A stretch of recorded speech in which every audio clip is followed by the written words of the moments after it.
Балалуу аялды албай кеткен 203 маршруттук каттамдын айдоочусу иштен алынды. Милиция анын өздүгүн аныктады. Ал жалпы коомчулуктан кечирим сурап, мурда коляскадан жүргүнчүлөр жабыркагандыктан аялды албай кеткенин жүйө келтирүүдө. Учурда жоопкерчилигин кароо боюнча Ленин райондук милицияга жеткирилген.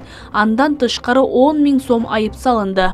Видео бүгүн эртең менен социалдык тармактарга жайылып кеткен. Наристелүү аялды коляскасы менен унаадан сүйрөп чыккан. Анданда кызык окуя. Эми депутаттар өздөрүнө элдин акчасына iPhone сатып алганы калды. Жалал-Абад облусунун Каракөл шаардык кеңештин депутаттары iPhone 12 үлгүсүндөгү уюлдук телефонун сатып алуу үчүн мамлекеттик сатып алуулар порталына тендер жарыяланган.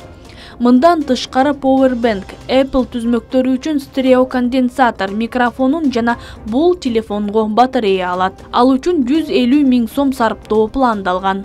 Бирок бул телефонду эмне себептен алаары белгисиз. Эми окуучу кыздарга куугунтук башталыптыр. Жоолук салынган кыздарды мектептен кууп жатканы парламентте көтөрүлдү. Жогорку кеңештин депутаты Канатбек Ахмедов өлкөнүн бардык аймактарында мындай фактылар бар экенин далилдеп берерин трибунадан шардана кылды. Ошону менен катар мугалимдер менен мектеп жетекчилерин жоопко тартууга үндөдү. Биз да укуктуу мамлекетпиз, мыйзамда так жазылган дин тутуу эркиндиги.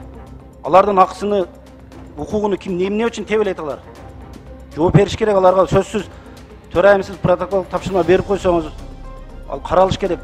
Ошо директорлорго катуу чара көрүлүш керек. Мектептерде кыздарды, мугалимдерди киргизбей коюшка акысы жок алар. Ошто Дайво Матис кичинекей кызды сүзүп кетти. Окуучу кызды сүзүү качканын видео жазып калган. Бул далил коомго тарагандан кийин айдоочу кармалган. Бирок азырынча ал туурасында маалыматты милиция тактай элек. Видео бүгүн түшкө жуук тарады.